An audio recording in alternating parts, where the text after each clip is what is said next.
tremendous. Oh, Yeah, sorry, Reeve. that's Excuse okay. me. Do you mind if I record this for people who couldn't Not be a here? bit. That's just Okay. fine. Okay. Yeah, Thank you. I think with my parents, the they were in a sense introverted. They were both very private people, and they also had a huge public presence, just inevitably, because of my father's flight and all that, all the publicity, and the publicity continued throughout their lives. My mother was a diplomat's daughter. She knew how to behave in public, and yet she was also very private. But I think my own theory is about that introvert but revelation way of life is that I think it's the other side of the privacy. The other side of the privacy is that you tend to want to reveal either in a diary or in a book or in letters. And with my mother, her diaries and letters were always very open and, in a sense, unguarded. And I found that a lot of of the work I did, I started out writing a novel, and I realized after I had written a novel that I wasn't a novelist. I was really writing about my family. And I thought, well, what would happen if I just went ahead and wrote about my family? And that seemed to be of interest to my public. Hmm. Yeah, and that's why I wrote Under a Wing.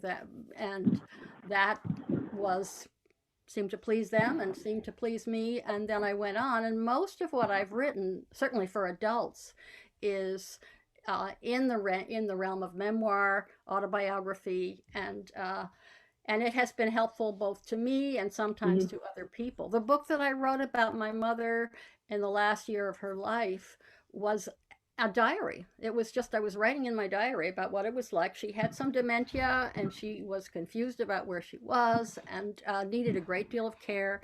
And there was a group of Buddhist caregivers who were wonderful. She lived in a house just up the road from us and they took care of her. And I was writing about all this. I had a phone call from an editor who had who had published Under a Wing, and he said, "Well, what are you doing now? What writing are you doing?" And I said, "Oh, I'm not doing any writing. I'm just writing my diary." And he asked what it was about, and I told him, and he said, "I want to see that."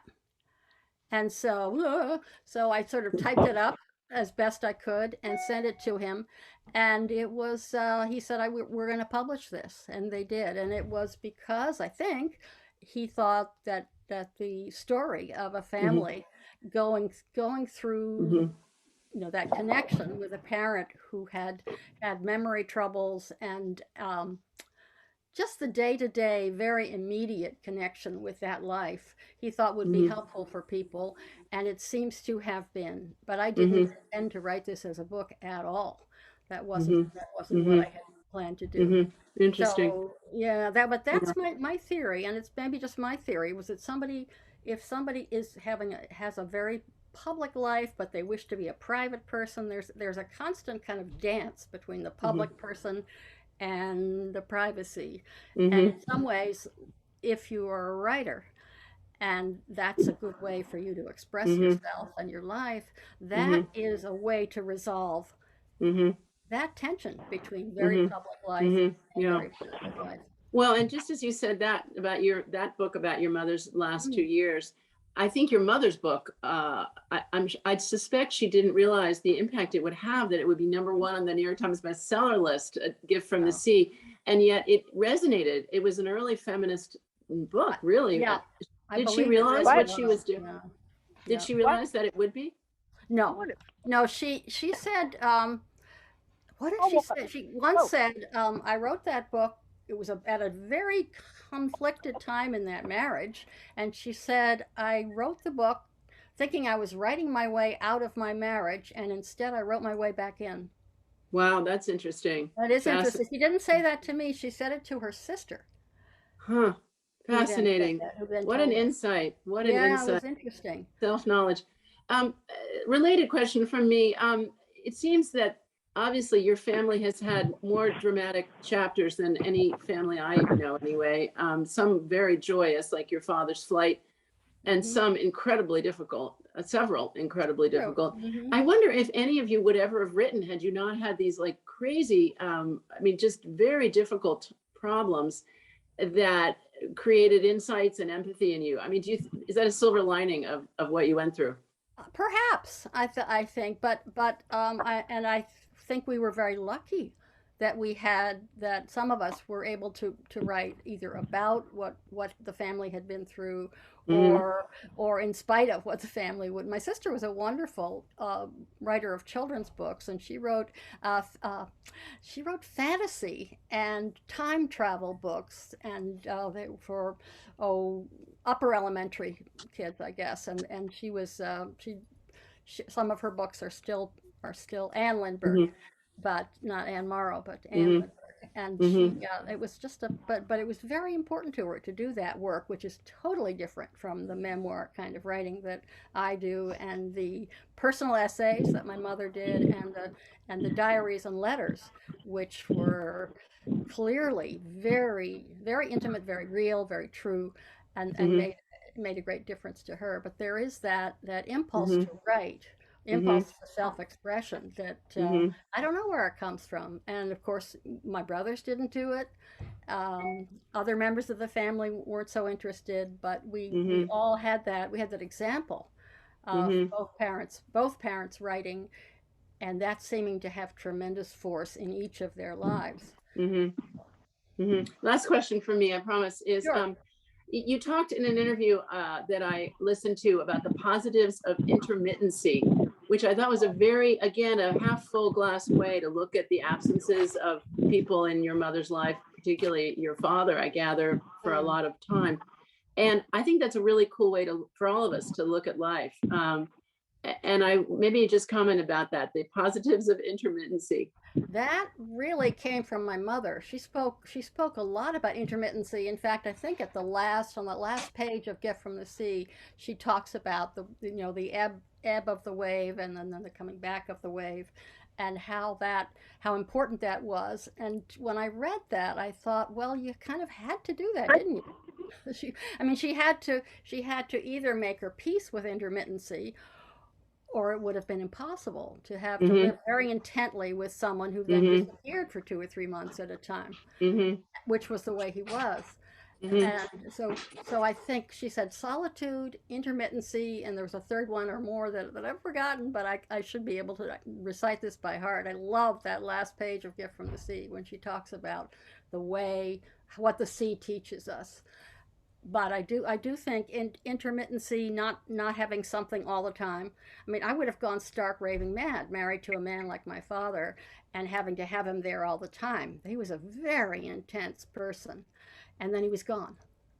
And I think, that can be very difficult for the woman who is trying to keep the life going for the family, and then Hmm. having him come back. There was a lot of this happened after the Second World War, where women of my mother's generation had taken over the household, done everything for some number of years because the men Hmm. were gone, had gone to war, and then they came back, Hmm. and they had to get back into being, the not the ruler, but kind of the head of the household, and the women had to kind of let go a little bit, and it was a very tricky time, I think, Hmm.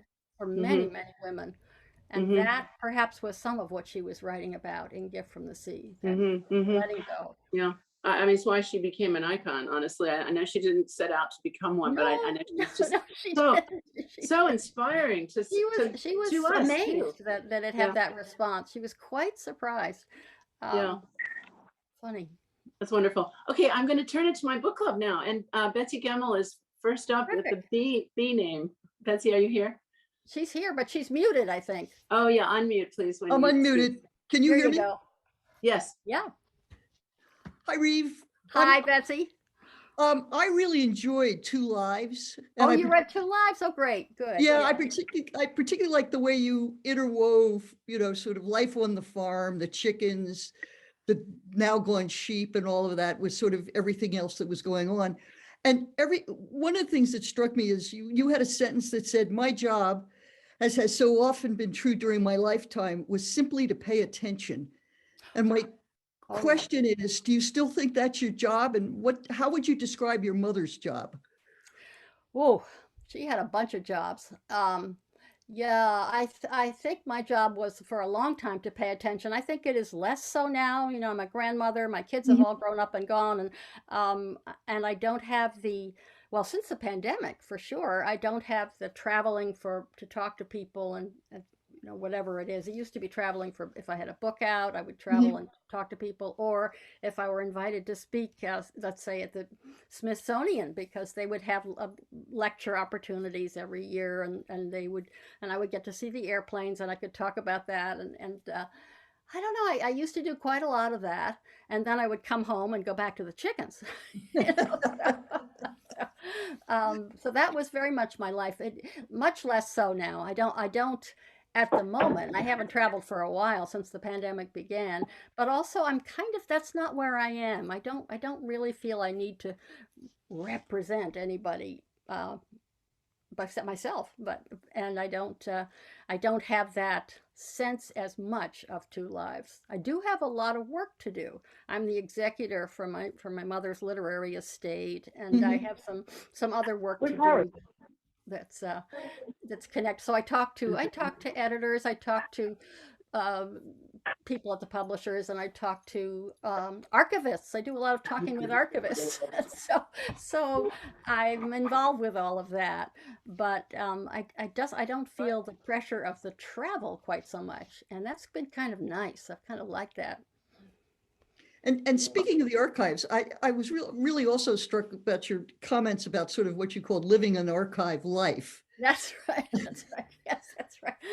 There's a, yeah. It would be easy to do that, I think. But what I've found, over this period is that for one thing, there are more, say, in the next generation of my family. My not so much my daughters who are both teachers and work full time and are, but I have a niece and nieces or nephews who are interested in the heritage and my nephew Eric, in particular, is a pilot and has been very much involved in, well, a lot of work involving what the let's see, lower carbon efforts for Mhm. aviation, which is fascinating. And he has kind of taken on a lot of that, the Lindbergh legacy, the flying legacy. And so, if there's a big event or somebody's doing something exciting, he is apt to go. And I'm delighted because half the time I have no idea. They'll ask me a question about aircraft, and I think, where's Eric? So I don't do that, but I have enjoyed working, going to the Air and Space Museum, or I used to go out.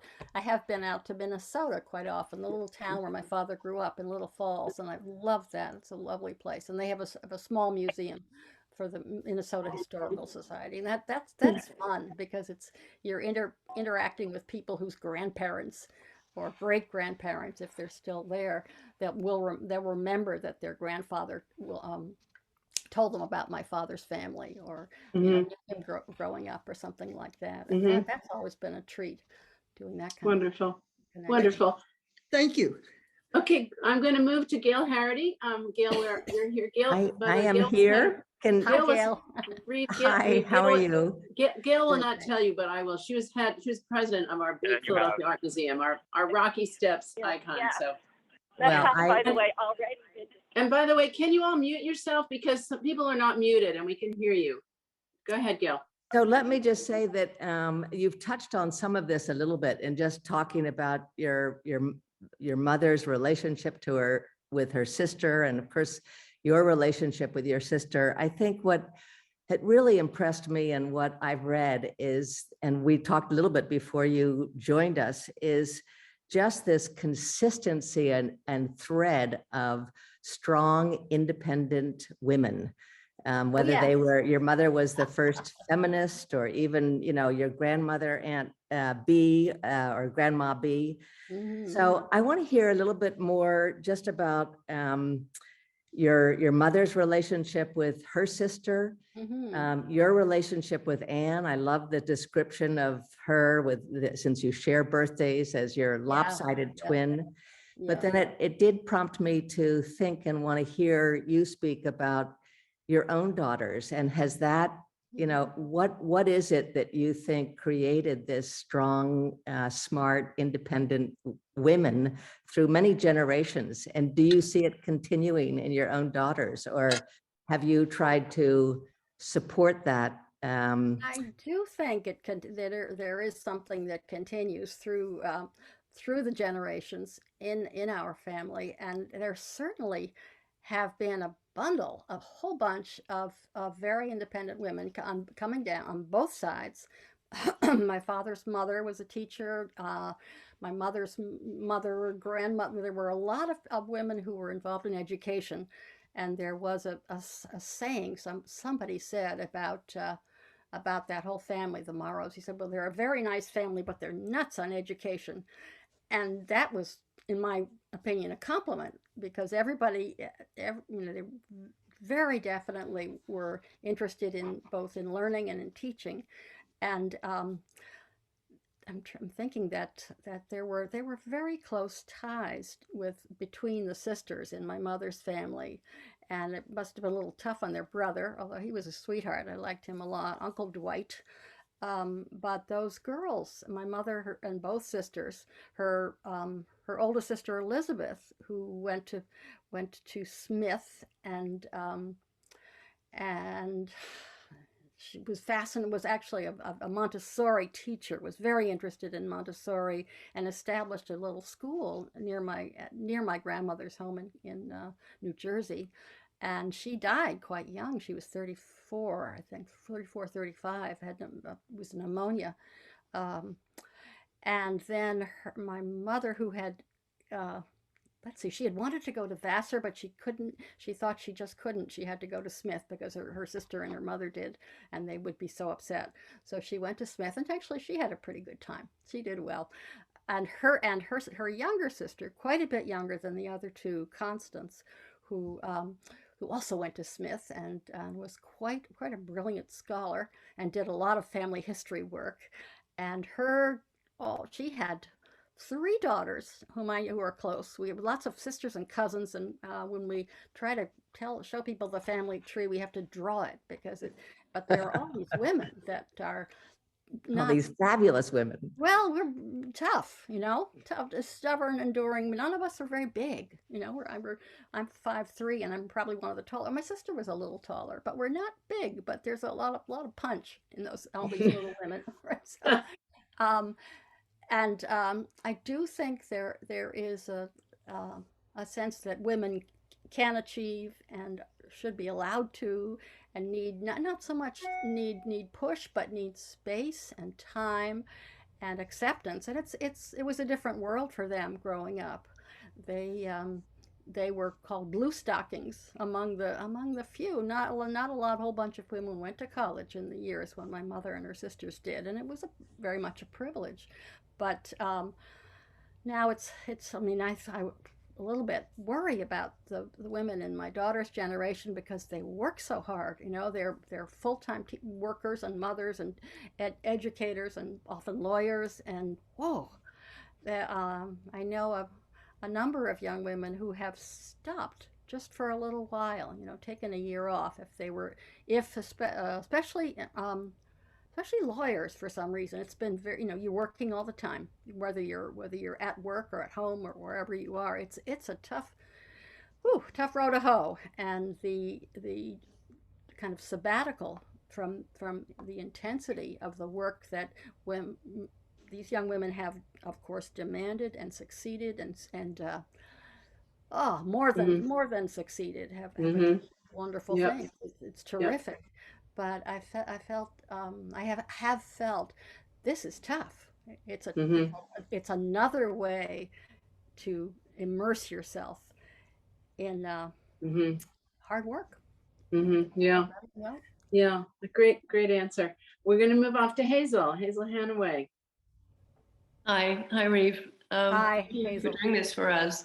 I'm a retired physician, but an avid reader. I've been forever, and I've also loved these books. I wanted to ask you a little bit about how you manage the editing, self or otherwise, of your books. I was fascinated when you talked about how your mother and father helped each other They did. with their own writing, and they didn't sort of give them too much kind of, you have to do it this way, but they would subtly suggest things that sounded really quite wonderful to me. Did It you is have anything like wonderful. I'm sorry. Did you have anything like that when you were I writing? I did not. I did not. My husband is also a writer, and he it's funny. We don't. It's very independent. And I've often thought about my parents doing that, but of course he was writing before and publishing long before we were together. So we each have our own. I'm very private about my work, and he is too. And then if something is completely finished and I don't need any help, then I will give it to him to read. And he always says, "Oh, this is great." And so, and that I think that's more helpful than anything I can think of. But my parents together from the very beginning were would edit each other's work because they were very different. And my mother could say, "Well, I think this should maybe be a one. Let's see, you should cut this into 2 sentences," because his writing. If you ever read one of his books, there sometimes those sentences just go on forever. And she would cut when she could. She would say that it was very much an editor's approach, and he was more let's see, in a sense, technical about um, things that he knew about that she maybe didn't. If she would say, she'd talk about the clouds, and he would say, "Well, when in a situation like that, those clouds would be such and such. It's a cirrus or a cumulonimbus," and he said, "and it wouldn't actually be doing that. It would be doing this." And he had the kind of technical know-how, which came from his flying, I think, that if she made an error in that area, he could quickly pick it up. But they were remarkably useful to each other as almost as line editors. It sounds just remarkable to me. I It just really is. love that. I Love loved it. it too, and I can't imagine doing it. I think I would think, "Oh, don't touch that paragraph," or something. But they were really good at it. Interesting. And Yeah. I love that he said to you all in one of your books or a diary, that your is the real writer in the family. Your mother's the real writer. Let her go and let her be alone and write. Yeah. Yeah, he did. He did that, and he believed it. He was very hmm supportive of that, Yeah. and you couldn't get away with much sneaking in to be with our mother. It was if he was there, you leave her alone. Yeah. Okay, we're moving to Jane Pepper, who was head of our wonderful flower show, the world's largest flower show in the Ooh, Philadelphia Horticultural great. Society. Hi, Reeve. Thank you so much. And I'm so grateful to Elizabeth for introducing me, because I haven't read any Lindbergh books. And so now I have a whole library. Oh my My goodness. question is about you and your family. And when you decided to do these very personal memoirs, did you feel you had to get approval from Yes. them, especially from your sister? Yep. I did, and I was very nervous. I sent the manuscript of Under a Wing. That was the first time I did this, to every one of my siblings, because I thought, "Oh, this is so private. Should I really say this?" And and I was completely surprised by what they said. I had my oldest brother John, who sadly had died last summer and made quite a remarkable life, but he said, he corrected me, and it was very much the way my father would correct my mother. He said, Reeve, where you say John was out in the mud flats digging mussels at low tide?" And I thought, "Oh boy, here it comes." I said, "Yeah?" And he said, "So those were clams." And then he told me, he said, "You've got your little necks and you've got your quahogs," and he said, "But those were clams, and it's important." And so I changed it. And my next brother, Land, who lives in Montana, and he's a great guy, he said, "Well, I've got some typos, some changes." I said, Land, I think they're going to fix that for me. I think they fixed those at the editor. He said, yeah, but it takes several eyes. And by golly, we went through page after page of little places where I'd forgotten a comma or I didn't spell something correctly. And so I did all that. And my sister, let's see. Well, my brother Scott said that he had the only correction was that he thought I had been too hard on our father about him. That was interesting because I thought our father was hardest on Scott, and he said I was okay. And so it was nothing he wanted me to change, but I think he wanted me to know that he was okay. Oh, sweet. It was very sweet. And my sister said, you know what? You've given me a freedom I never had before, which again was a shock. But What none did of she them, mean? Yeah, I what think do you she mean? meant that I had said things that she wasn't sure could be said. Oh. That's what I think. That was my sense. And Well, I Fascinating. think that's fascinating that you got such approval and such interest. I mean, was that's a real astonished. testimony to them and also to your writing. Thank you. Well, I Yes. tried hard not to. I thought I was allowed to tell my story, but not anybody else's. Not to. Wonderful. That's a wonderful story that they were supportive. They were Okay, very we moved to supportive, yeah. Margaret Ralph, who's the world's greatest teacher, who I've had Ooh. myself in high school, and just an incredible teacher. Margaret. Hi, retired history teacher, and my mother gave me gift from the sea when I got engaged. Oh, that's And glad. she and I traded your mom's letters back and forth. I have a slightly different kind of question.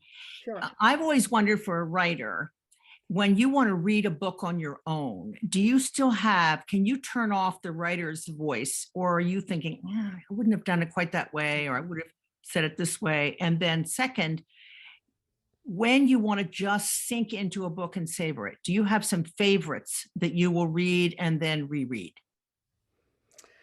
Gosh, well, I don't ever think I would have done it this way or that way. Reading a book doesn't affect me that way. Although once in a while, I'm just thinking, I just finished a book and there was a little piece at the end that both I and another member of our book group felt, I'm not sure it would have been like that. We were both, it wasn't a big thing, but we were both dissatisfied. And that would be as close as I get, I think. Normally, I just kind of sink in and enjoy somebody else's book. Yeah. But my last book was published in 2018, so I read everything. I read, books that are chosen for the book group. We just finished The Lincoln Highway by Amor Towles, who wrote A Gentleman in Moscow. Such a great And book. yeah, I like his writing. And then we're about to read China, which I think is a novel by Ian Rutherford. And who knows what we'll read. We read the Jane Goodall book, The Book of Hope, which was actually an As Told To, and I like that. I tend to read mystery series. Okay, like what? Like right now, I'm reading for at least the third time the series of Sarah Graves books about Yes. home repairs homicide. And Yes. she's writing about Eastport, Maine, and Yeah. half of it, the book is about her, scraping and painting her porch, or getting 48 new shutters, and the other half is just the most scary, bloody homicide situation she gets into. Great escapism. Yeah. Great escapism. Yeah. I love it. Yeah. Oh, good. Thanks. Yeah, I read a lot of that kind of stuff. I like a series, so when I stop, I can go right on and stay in that. Right. And you like the people. Yeah. I love the people. Yeah. Speaking of series, I hope you're watching All Creatures Great and Small if you're an animal person. I love All Creatures Great and Small. I guess we haven't gotten into the new one. I've watched one, but I don't even know. We can stream it, I'm sure, but Yes. we will. But yeah, but we're on episode 5 if you would like to know. It's 9 o'clock tonight, and it's spectacular. Great, good to know. Yeah. Anyway, I don't know if Mary Scullion is with us. Does anybody see Mary, or should we? I think not. So that brings us to Nancy. Nancy Roberts is also a physician. Hi, Reeve. Yes, Hi, I'm a Nancy. retired obstetrician. Oh, I was amazed by how you could write this book from the viewpoint of the child. And Oh. and the way you did it. And I was interested. I mean, initially, a lot of it about your relationship with your father, Hmm. being scolded at times, and yet, and to me, sometimes it was hard love. But Yep. my real question stems from your comment in the book about Anne, your sister Anne, being married 3 times, and I was wondering, maybe you could comment on you and Anne, which is, how do you think that your relationship with your father impacted on your relationship with your husbands? Oh, I think that's a very good question. I'm sure it did. I'm sure it was. I think we both married quite young the first time, and my sister and I both. And her husband was French, and oh, I mean, I thought it was just lovely, her whole world, and then all the French family was one. So it was broke my heart when she was then divorced. She came back. She was married again, Polish, very and he was he was a lot of fun, but then it tough stuff. Her son killed himself, so her oldest son, her Mm. French son, and everything fell apart for her for a while. And then she came to Vermont and lived with us for a while, and she ended up with lovely man, Professor Noel Perrin Oh, from Dartmouth, Dartmouth. yeah. Yeah, and they were together for 5 years, and she died. She had cancer and died, and so she had many. I don't think any of the people that she married were really like my father. Um, I was married first to right out of college to a photographer, Richard Brown, who is well, we had a lovely partnership. I think we had 2 daughters, and then we had a little boy who died very young. That he was about 2 and had lots of medical troubles before that, and we sort of just somehow. And sometimes I don't know. I think sometimes that happens when you lose a child. It's tough to keep the marriage going. He was a traveler and an extraordinary photographer, and we both still live in the area, and we have grandchildren, which we enjoy um, together. But I do think he might have been a little bit more like my father, but kind of looked like him, tall and good looking, and very straightforward, uh, in a quite a wonderful way. Um, but it's funny. My mother said to me when I after I had divorced Richard and I married my husband Nathaniel Nat Tripp, who's a former soldier, platoon leader in Vietnam, and also a writer. And he had 2 boys when we married, and I had 2 girls, and then we had another boy. So we had this kind of Brady Bunch family together. And my mother said, she said, well, she said, your first husband was one side of your father, perhaps, and your second husband was another side. I thought, oh, so, but she was very perceptive about things. So, but I do think of having a father that sort of powerful figure tends to make a difference in the lives of the girls, and it certainly makes a difference in the lives of the boys. I think it was harder to be his son than his daughter. Um, why do I say that? Because it was a very strong example, and they weren't necessarily exactly like him. And I don't know that he would have wanted them to be. He always said he thought they should go into another field, not aviation, which they all did. They were in something else. Um, but I think for them, there was more expectation, perhaps more of a more. I think a father and a son. I think girls get away with something, or we did. We Mhm. didn't have to. We kind of didn't have to measure up. I remember we were all taught to shoot, among other things, till we were taught to drive and taught to fly to some extent. And we would go into the garage, and he had a 22, and my sister pointed at the target the very first time and hit a bullseye. And he said, "Well, that's it. She doesn't have to do it anymore." so, And the brothers were very annoyed. But he had a different relationship with the sons than the daughters. But I do think he made an impact on all of our Mhm. lives. You were the baby. Were I you was a particularly, baby. did Yeah. he adore you best, or did that not? I don't think necessarily, but I don't feel as if I had to be as afraid of him Hmm. as perhaps the especially the first ones. Hmm. Hmm. Hmm. Great. That's a great question and great answer. It was a Okay, great Pam thing. Russell, who is actually our leader and also a physician.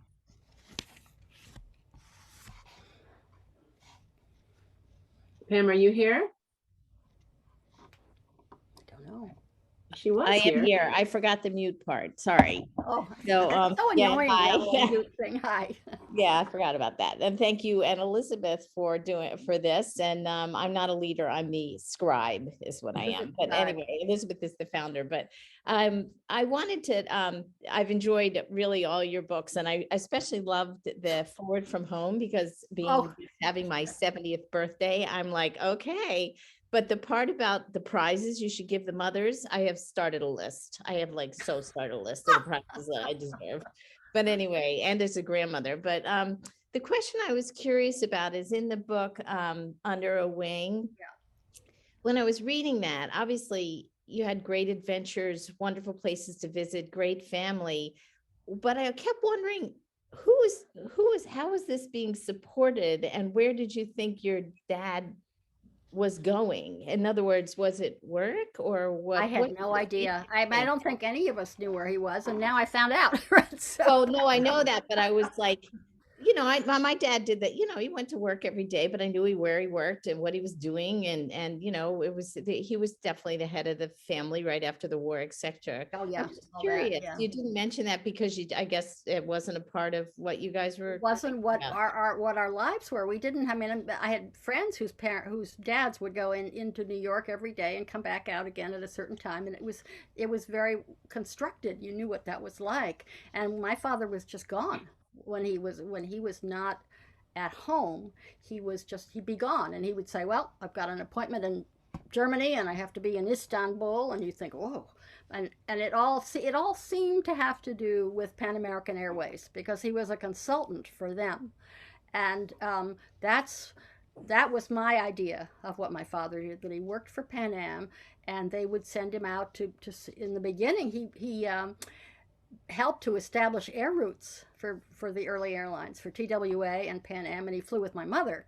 It's one of the periods of their life together that I love best. Just looking at the pictures and realizing how free they were, and they would go over the pole to Asia, or they would go up and down up and down the coast of South America, or they'd be in Africa, and it was a very I think it was a wonderful place for them to be together because there they were in the air, in the airplane, and it was a very compact little nest for that relationship.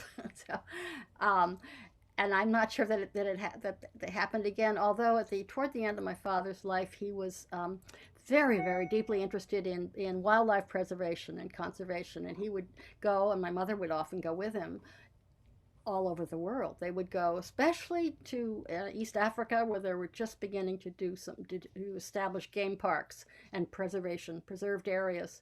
And in fact, they took us for about a month. We went to East Africa, and that was remarkable. But you had the sense that that was a world that kept them together without the the reverberations of family and household and all the world that impinges upon a couple when they have children and life goes on a little bit. So my sense of him was that he could be at home for a certain amount of time, and then he couldn't. Then he had to take off. And at first, when I was growing up, I thought, oh, he works for the airlines and he has to go do that. And when I got older, I thought, no, he just can't do it. He can't stay in one place for a long period of time and be in a family situation. Whereas she loved that. That's the way she had grown up, was with a very enclosed but um, lots of people in it, such family situation. So she loved having the 4 or 5 children and the household help. She had a cook and a secretary, and they had a it wasn't quite like the life her mother had, which was, you know, ambassadorial, and they had servants and butlers and, you know, chauffeurs and all that. But she liked the idea of a group of people who were a family unit that was big and active. And for him, I think that was hard. I think it was difficult. Couldn't. Let me add a quick question there, and then we'll go to Tildy. A bit related to this, I wanted to ask you, you know, it seems you mentioned your father was particularly remarkable and admirable when he encountered, or there was peril or emergency arose. He loved crises. Yes. And I wonder if that's why he had to create he obviously created a very complex life, you now know. Oh, And yes. is that why he got bored otherwise? I don't know. I don't know. I've never been able to figure out exactly, because it just seems so incredibly complicated. And I thought of him as a very simple, very well organized, you know, elaborately well organized individual, but not somebody who would. I think it was compartments. I think that was the way he lived his life, as far as I can tell. Yeah. Scott Berg, I know. Scott Berg, I think in his book, which I recommend too, by the way, I thought it was fascinating. That's a good book. Yeah. Said something, as I recall, about maybe, you know, he was so orderly with all his lists that all the things I guess he gave you lists too, like you will be doing these things. And your mother had to itemize all the everythings that she spent, and the inventory of the house. And I wonder if he was so orderly, and yet because his internal life was so disorderly in a way. That you're so wise. There was, my mother was seeing a psychotherapist for a while there in the 50s, and what he said to her, he listened to her talking about her husband, and he said, outer order, inner chaos. So, which was very, very interesting. I would never have thought of him as chaotic, but that makes sense. Just that you create as much order as you can, and it's absolutely necessary. Well, and I think so talented a person, you know, it's boring, I guess. Just an ordinary life at home might be a little dull. I don't know. I don't know. I think relationship was hard for him. Maybe it's hard to figure. Yeah, I often, you know, I guess in one of my books I talked about, which I did, dreaming about him and asking him, you know, what on earth, and he couldn't tell me. You know, and what were you doing? And he couldn't tell me. Interesting. No sense Wow. that he knew or Wow. Well, you're lucky to have your mother, it seems. Very lucky. Well, we were very, very lucky to have her. Yeah. Yeah. Okay, Tildy is up next. And then if we have time for a couple from the field here. Tildy, are you here? Tildy's I am here. Hello. Hi So there. my question is simple. What are you working on now? I loved your books, and they sort of illuminated different phases of my life, as of course yours, but what's next? Well, I'm in between. I just finished a piece for I know someone who has done anthologies about writers and one was called Writers and Their Mothers, and I wrote a little piece for that about my mother and her life. And another one this year, Writers and Their Teachers. And so I had a lot of fun with that. Right now I don't have anything at all on the docket. So I'm just kind of thinking and wondering, and nothing happening right now, which is a strange thing to say, but it's true.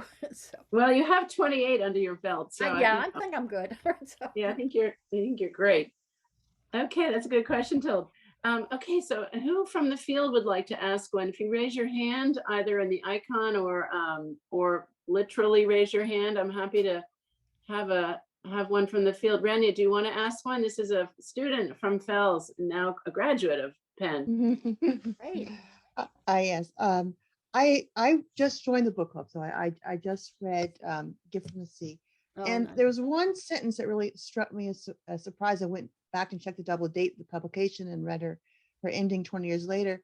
And that she was talking about the two extremes of sort of women expressing their behavior, Victorianism and feminism, as if the goal should be in the middle, and like no one would want to be a crazy feminist. And just that was like, took that sense, like, whoa, that sounds strange to me. And then I wonder what.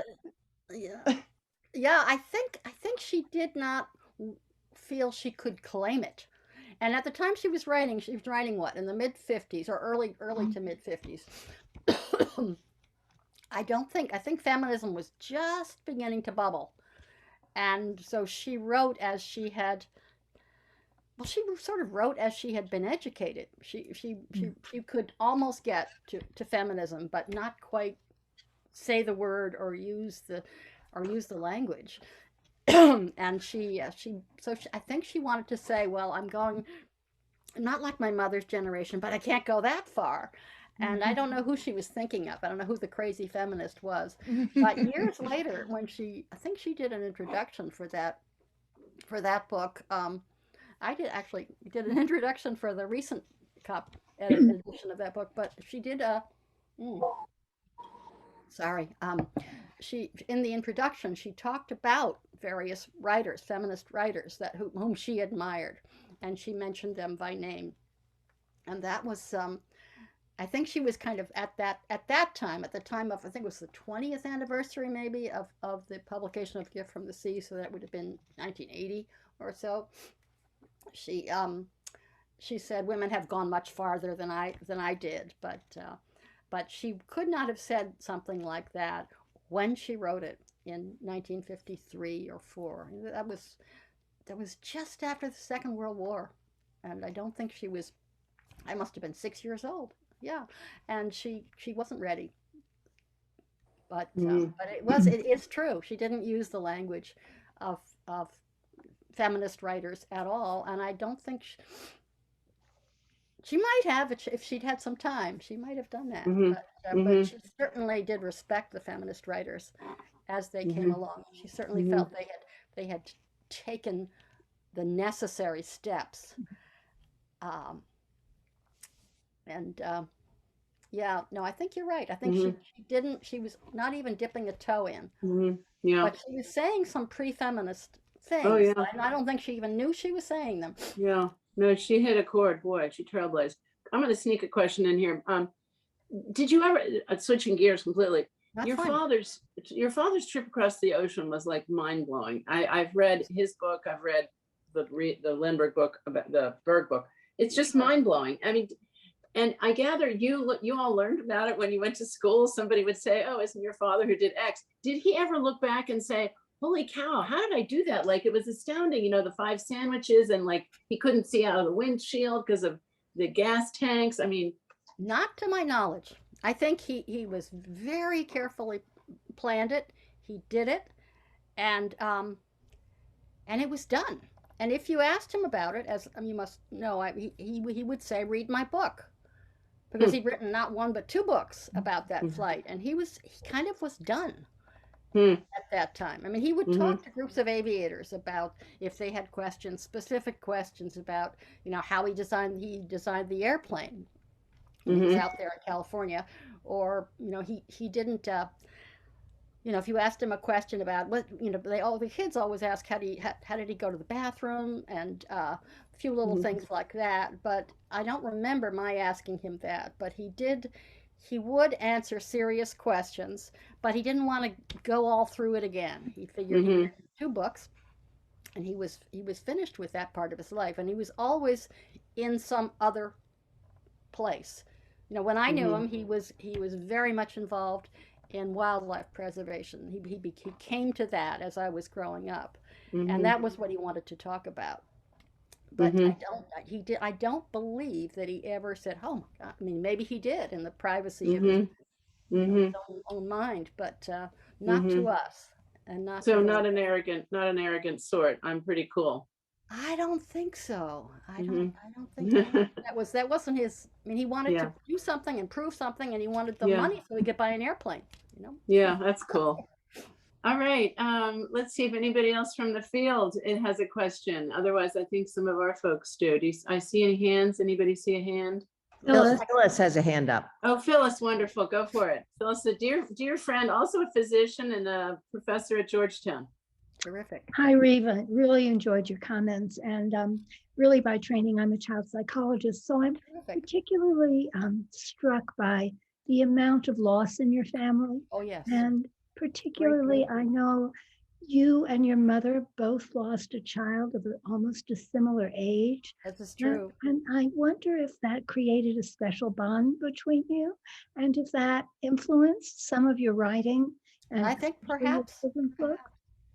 It was at her house that he died.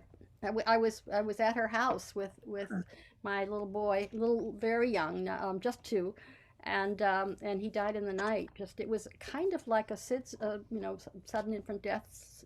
He had some various problems, but she was wonderful. I just kind of lost my mind finding him, and she sat with me. She said, "You have to sit with him." And it's very important that you sit with him. And she and I sat together near his crib, and he had died. And she never forgot. In her diaries and letters, we did a collection of them, which is called "Against Wind and Tide," which is a quote that she loved. That having children and trying to write was like rowing against wind and tide, and I think that, Right. which is it was a quote from another writer, and she loved it. So that in that book, there's one of her letters to me on the anniversary of my son's death, and it was wonderful. It was a wonderful, with quotations from the Navajo, and just letting me know she was still there. She was still sitting with me, and she knew that it had been a year, and that wasn't enough time to be done with it ever. So it was, yes, it made a great difference. It does open your world to lose a child. I mean, it just closes and just about kills you, and it opens you at the same time. I mean, it's you never meet someone who's lost a child without knowing and wanting them to know that you know. Yeah. I'm going to call on my sister from California. Elsa, if you can unmute yourself. Reeve, her book club set the standard for this. I copied her book club in California. That's what sisters are for. Yes, and she's my older sister too, so I look up to her. Elsa, ask your question, please. Thanks. I'd just like to say there are 4 of us here from the San Francisco area book club. Terrific. And I know we are so grateful to Elizabeth and all of you for letting us be here and for coming.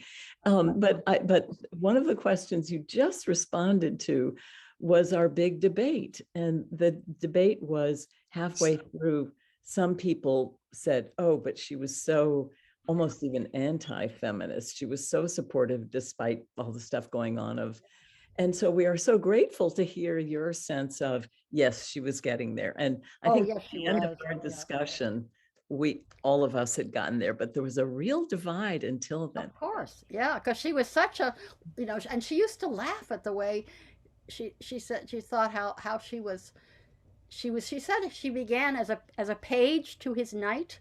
She felt she was the page following him. But in the collection of diaries and letters that we put together, we found there were some wonderful letters to him saying, no, I'm not going to come to the Philippines with you. Our daughter's getting married. You should come here. She was she had ceased to be his page. And she was very much an independent woman. And that was a fascinating change that you could see over time. But of course, you wouldn't see it in Gift from the Sea because she was just figuring things out, just beginning to figure things out at that time. And so kindly sharing them with us too. Oh, well, it was terribly important to her to share them. Really important to her. You have a question too. Sure. I just had to tell you that about us. And Elizabeth and I grew up with a mother who just again and again and again raved about Morrow Lindbergh. And that question is, you two are so close and were so close throughout your lives. Was there anything that you experienced with her in any of those growing up years that made you think, why is mother doing that? Why this or that? Were you just inside your own head questioning? Oh yeah. I can't even remember, but I remember being very grumpy about her. I've forgotten but it was sort of silly things like, why does she wear that dress when she could do such and such, or why is she supporting my father? Why is she being so nice to him when he's being so grumpy and mean to us? I had all that, but the thing about her was you knew she was there at the core. She was there. She was with you at the core always. She was never not going to be there, and that was it was wonderful. It was, I mean, that was what made it so hard when she began to have dementia. Well, people do, but that was a big change for me to just have to get used to that and work with it and help her and not to be so afraid of her really dying, which is what was happening, of course, over time. And that was the most difficult thing. It was to learn how to lose her, Ooh. and she helped I think without even knowing it. Without even knowing it, I think she helped us. Yeah. But also the essence of a true mother. So, Yeah. so the other thought there was, did you later understand it? And it sounds as though you absolutely did understand as an adult some of As those. an adult, because she left so much behind. She left so many diaries and letters, and in fact when we put together this last one, because all of her diaries and letters went from her, I think, early teens until just after the Second World War. Yeah. And of course, I was born where she stopped, and I thought, well, that's no fair. So we don't have the part of her life that I knew.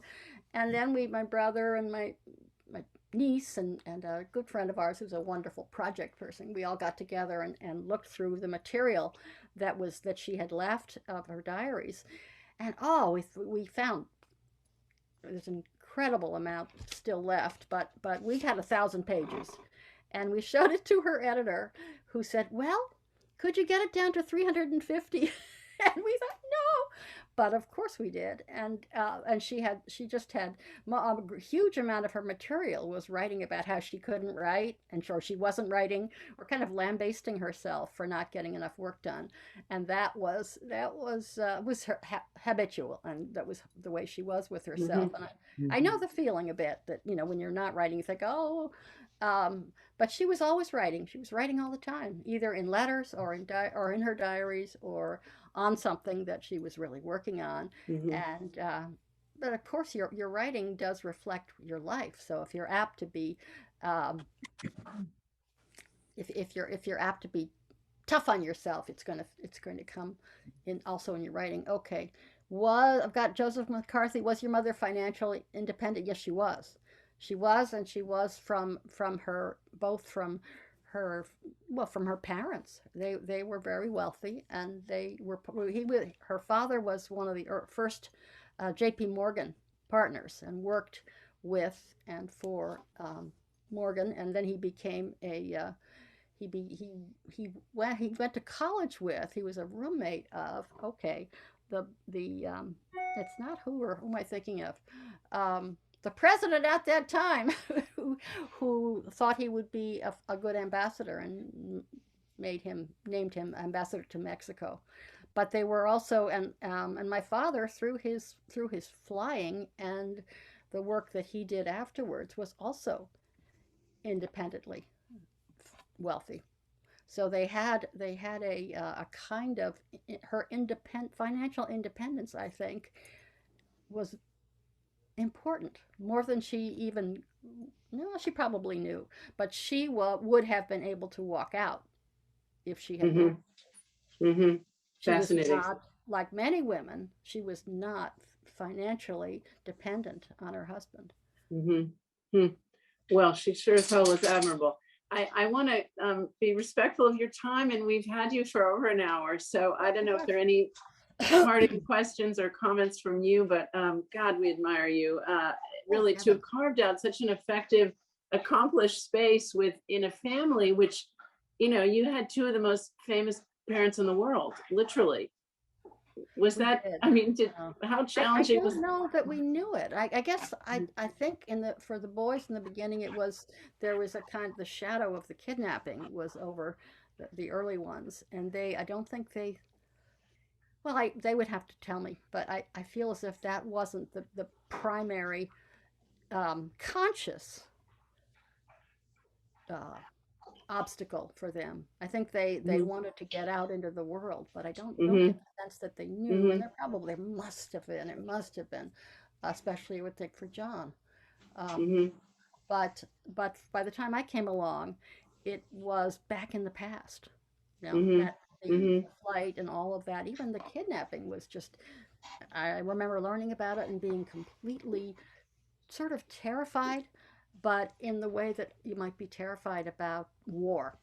You know, if you've never experienced war, but you're terrified. But it was too far back and too long ago, and I really sort of understood that only, well, when I lost my own child.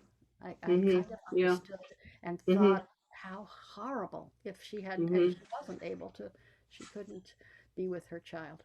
So my very last question, and it's really a comment, is you were dear when I asked you if there were any topics off the table, and you said no, not a bit. And I just want to say we admire you too for your very frank last chapter of Forward From Here. And just to say, I love that you were welcoming to your other, your half siblings, and I gather you're close to some of them. I have been, yeah. It was quite the family, gosh, quite event, and confusion, and people were upset in the beginning. But it was my way of dealing with it was to get to know them, to go and meet them, and that was very important to me. And I think it was a help, I think, to them and to me and to and others. One of my nieces has her kids have gotten to know the children of the European children, and it has been less of a big deal in our lives, I think, because we connected. Because if you make a great story out of, I mean, I would be totally insane if I had to make a gigantic, huge, scandalous story out of everything that has happened either in my life or in my parents. It would be unlivable. So to normalize that in any way possible is what I've tried to do. Wonderful. Well, you are that wonderful. So we thank you. We all thank you hugely. If you ever get to Philadelphia, you have got to tell us, and we will fet you in a dinner. Oh, what fun. Well, and if you have further questions, you have my email, and I will be very glad to answer. Well, thank you. Thank you for all you've written, and thank you for joining us and being a wonderful human on the planet. And thank you all for being there. Thank you. Thank you. Big fan club down here, so we bless you. That's wonderful. Well, you make me feel terrific. Thanks. Appreciate it.